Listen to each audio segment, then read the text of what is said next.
नवीन blog video मध्ये स्वागत आहे। आणि आता आपलं म्हणजे काम आवरायचं चालू आहे। आता गायला कुट्टी टाकायची आहे। खराब झाली काय कुट्टी? पाणी नाही ना तशी थोडं गायन कसं झालं पाऊस पडू राहिले हे पण पाऊसच पाणी पाणी कसं आहे। कपाशी लावून झाली आणि 3 वाजता कपाशी लावून झाली तर म्हणलं आता चला जनावरांचं काम आवरून घेऊ। परत थोडंसं पावसाचं वातावरण तयार झालंय म्हणलं मग तोपर्यंत जनावर बी व्यवस्थित खाऊन पिऊन घेतील म्हणजे मग नंतर पाऊस आला ना का मग त्यांना खाता येत नाही काहीच नाही। त्यामुळे अगोदर लवकरच कुट्टी टाकून घेणार आहे आम्ही। आणि दरवर्षी म्हणजे आमचे बोधं भरले राहते बा आणि बाहेर पण भरपूर राहते बोधं भरलेले। आम्ही असे 20-25 बोधं भरले ते तरी पण आता काय उन्हाळ्याचे भरले ते। आता संपत आला उन्हाळा आणि पावसाळा लागलेला आहे त्याच्यामुळे काय 2-4च बोध राहिलेले।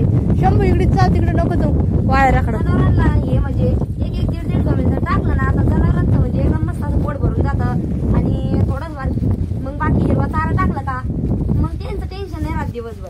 तर आम्ही म्हणजे सकाळी आणि संध्याकाळी टाकीत राहतो 2 टाईम। कुट्टी टाकून झालं आपण काय करू आभाळ आलेलं आहे थोडस आणि सरपण म्हणजे सरपण आणा जो आपण पाहू सरपण आहे काय सरपण आणायला काय नाही आता त्यांनी भेटून दिलं होतं मग आता बाकीचं असं तर हे पा मस्त पैकी आता आमच्या गाया उभं आहे आणि पाणी पिऊन आम्ही आता म्हणजे त्यांना कुट्टी टाकायची त्यासाठी मी चाललेलं आहे गमिली घेऊन कुट्टीचं। इकडं आमची मस्त पैकी 2 बैल आहे आणि एकच गाय राहिलेली आहे आता आमची। तर हे पहा गाय किती मस्त कुट्टी खाते आणि कुट्टी गायला जास्त आवडती कारण की अजून पाऊस पडलेला थोडासा आहे आणि हिरवगार पण खायला काही झालेलं नाहीये। आणि गिन्नी गवत राहतं थोडस एक वैरणाला शेवट संध्याकाळच्या टायमाला 8-8:30 वाजता आणि मग आता पाऊस पडलं चांगलं गवत होईल मस्तपैकी। चला आता बकऱ्याला पाणी पाजून देतो आणि सरपणाला कुट्टी टाकून झालेली आता बकऱ्याला टाकली कुट्टी बकऱ्याला टाकली पाणी आता भरपूर टाइम झाला।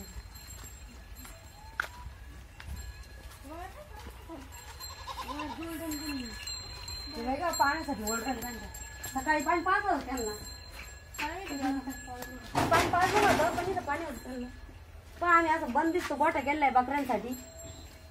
आणि आमच्या 5-6 बकऱ्या आहे त्याच्यामध्ये 2 मात्र थोड्या डेंजर त्यामुळे आम्ही 2 पाणी टाकत आल्या 2 डेंजर तुम्ही तर म्हणलं त्या बकऱ्यांना ताणलं एका बकरी पाणी पिंज आणि त्यांसाठी मस्त असं आम्ही म्हणजे दावण बनवलेली आहे आणि त्याच्यामध्ये कुट्टी जर टाकून दिली ना मग गिन्नी गावात कुट्टी मस्त खाते ते मग तर मस्त पैकी आता आम्ही आलेलो आहे वावरामध्ये आणि सरपण आणायला चाललेलो आहे। तर इकडं म्हणजे आमच्या अशी म्हणजे किटी बनवलेली आहे तर इथून असं पाण्याचं समजा असं पाणी वाहतं आणि भरपूर जास्त पाणी जर आलं ना तर इकडून सगळ्यात मोठं असं वड आहे आपलं पाटबंधारे करेले आणि इकडे ते भरपूर लांब लोट जात होती पाणी। तर मग इकडं कसं जास्त सरपण राहतं काटे कुटे राहते तर मग थोडस म्हणजे तिकडं बांध पेटून द्यायला राहतो मग लाकडं लुकडं राहते पडेल तर आपल्याला एक तर ऊन म्हणजे पावसाळ्या दिवसात तर जास्त सरपण लागत लाईट जाती लाईटीचा फॉल्ट होतो मग आपल्याला चूल पेटायला याला सरपण लागतच राहतं। तर चला आता मग मस्त पैकी सरपण घ्यायचं आता आपण म्हणजे कुठं सरपण आहे कुठं नाही वड्याला जायचं का इकडं बांधायला नको आपल्या त्या बांधाला आहे ना हो आता कुठं दोन्ही कवळ्या न्याला ना पावसाळ्यात राहतं पावसाळ्या दिवसात तर लई सरपण लागत आणि एक तर म्हणजे चांगलं किती मोठी हे करून ठेवा लागत सरपण मग तर उतरणच 1-2 दिवसात आता। आणि आम्ही आता कालच मका टाकलेली ह्या वावरामध्ये तर ही पहा आता म्हणजे आता आम्ही एवढं पूर्ण कालच टाकलेली आहे वावर मका टाकलेली आहे 2-2.5 एकर टाकलेली हा भरपूर म्हणजे त्या विहिरीपर्यंत टाकेली अशी तिकडं पलीकडून आपल्याला टाकायची कपाशी। तर जेव्हा आपण काल मका टाकत होतो हे पहा ना ही लाकडे नाही जेवण का ते मोठं होईल बारीक पाहू ना आपण जमन म्हणा कुऱ्हाड न्यायला आपण पाहू ना पुढं किती बघून। तर हे पहा आता आम्ही म्हणजे इकडे वड्याच्या अंग चाललेलं आहे सरपणाला किती खोल आहे पाहिजे एवढं तुम्ही दमन उतरा आता ना पावसाच्या दिवसात भरपूर म्हणजे असं भरपूर जास्त पाणी राहतं लयच खोल आहे पाहिजे। आणि इकडे आपलं एक मंदिर दिसत ते तुम्हाला हा आता वरती जावं लागेल तर हे बा इकडं आमचं आपलं एक छोटस आणि भारी एकदम मस्त मंदिर आहे पिवळ्या कलरचं मंदिर आहे। आता सगळ्यात सुरुवातीला एकदम देवीचं दर्शन घेऊया आणि मग जाऊया मग कामाला टेन्शन नाही काही नाही। तर इकडे पोहा आता आपण किती मोठं लाकड आहे तर आता आम्ही म्हणजे घरापासून भरपूर लांब आलेलो आहे सरपणाला आणि 2 जणी आलेले आहे शंभूचे पप्पा पण आले आणि आरुचे पप्पा पण आले यांना पकाशी काटेला टाकली बघून थांबा थांबा पावसाळ्या दिवसात येण्या काट्याची लई पंचायत राहते बाई. थांबा थांबा थांबा थांबा. तर हे पहा आता आम्ही किती वाड्याला घुसलो. या ताईनं तर कुठं आणलं खुनू बाई.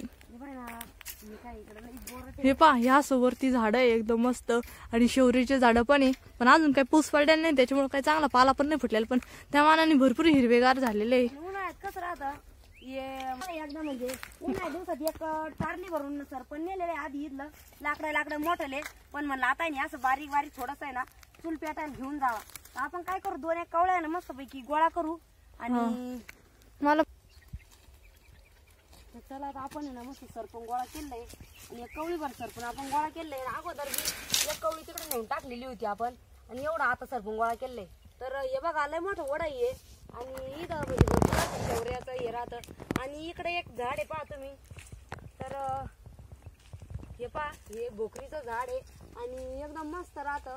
तर याचा आम्ही म्हणजे आता याला आहे ना मस्त पालवी बी फुटायला लागलेली आहे आणि याचा जो समजा ज्याला जो बार येतो किंवा चिगूर म्हणत्या आम्ही त्याचा पण तुम्हाला व्हिडिओ बनवून दाखवलेला आहे. तर त्याचा आम्ही मस्त भाजी बनवली होती.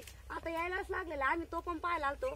तर मम्मी त्या म्हणे पा म्हणे भोकरी जर चिगूर आला असला पण आताच म्हणजे नवीनच पालवी फुटायला लागलेली आहे त्याला. हो म्हणजे आपण जे म्हणतो की भोकरीला चिगूर येतो ताई ते दिवाळी स्टाईल येत राहतो. पण मग मम्मीला वाटलं आता येईल आहे का नाही. आणि पण काय सोने बी येतो ना समजा जेव्हा नवीन समजा पाऊस येतो ना जेव्हा पालवी फुटते तेव्हा पण येतो म्हणजे वर्षातून 2दा येतो. तर अजून काही आलेलं नाहीये अजून नाही आलेला ते ना. तर पहा भरपूर असे उंच बावळीचे झाड आहे आणि शेवऱ्याचे पण आहे. तिकडं असं भरपूर लांब पर्यंत ओढ आहे. तर असं भरपूरच सरपण राहतं आणि जास्त करून बोराट येते त्यामुळे म्हणलं आता आहे ना जाऊ दे आता जास्त लांब पर्यंत नाही जायचं आपल्याला. आपण इकडंच म्हणजे घरापासून आपल्याला चांगली 1-1.5 किलोमीटर लांब आलेलो आहे सरपणासाठी. तर आपण काय करू एवढी एक कवळी नेऊ आणि तिकडे एक ते लाकडं त्याच्यात काही नेऊ. काटे तर आता मी एका याच्यामध्ये बांधून घेते सरपण सगळं एका धुडक्यामध्ये बांधून घ्या पान कळत. पण ते सगळे लाकडं आहे त्यासाठी आम्ही बारीक काड्या घेण्यासाठी आलो होतो इकडे. आपल्याला चूल पेटायला लागत बारीक काड्याशिवाय चूल पेटली जात नाही त्यामुळे घेऊन थोड्या कोणत्या ते बी गोळा केलंय का. हा तर बघा आम्ही आलेलो आहे आता एवढं सरपण घेऊन आणि आता बाकीचं आहे ना तिकडे कविता काढून राहिली. किती काढलं हाय हाय तिकडं बाई लय काटे कुठेच घुसली ग लय मोठे काटे वर किती बाय. तर बा कविता कुठं जाऊन सरपण काढून राहिली एकदम वरती पर्यंत हाय का. आणि आपण इकडं आताच खालून म्हणजे भरपूर असं खोल असं ओढ आहे इकडं आणि तिकडून आपण आधीच सरपण आणलेलं आहे एक कवळीभर.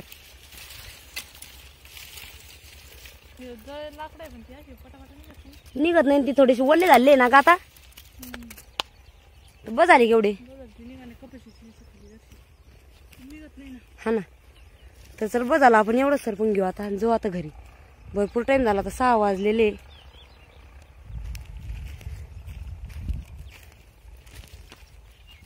दमन चाल ग लय काटे इकडं हा ना. तर चला आता आम्ही म्हणजे आलेलो आहे आता घरी आणि थोडंसं घर थोडंसं दूर राहिलंय. तर आता आम्ही दिवसभराचे म्हणजे आता आमचं दिवसभराचं काम आटपलेलं आहे. तर आता आम्हाला संध्याकाळच्या कामाची सुरुवात करायची आहे. तर बघा आता मस्त आम्ही त्याला सरपण नाही आलेलं आहे कारण की वल्ल सरपण झालं होतं त्याच्यामुळे आमच्याकडून तुटायलाच नाही ना. त्या कुरड आणायला पाहिजे होती आपण हा ना त्यामुळे नाही तर मग सगळे म्हणतील अरे सरपण आणायला काय एवढं सरपण घेऊन एवढं सरपण घेऊन आलं कारण की आम्ही कुरडच नाही आम्हाला वाटलं नाही सरपण असं वाटायला. आणि आपण अगोदर भरपूर असं म्हणजे घेऊन आले आम्ही वड्यातून 2-3 टेलर आधी सरपण घेऊन आलो त्याच्यामुळे आम्हाला वाटलं आता पण असं ना आता काही सरपण आता भरपूर टाइम झालाय आणि घरी जायची पण वेळ झाली आता आणि संध्याकाळचं चहा पाण्याची. तर पुन्हा भेटूया आपण नवीन ब्लॉग मध्ये पुढच्या. धन्यवाद.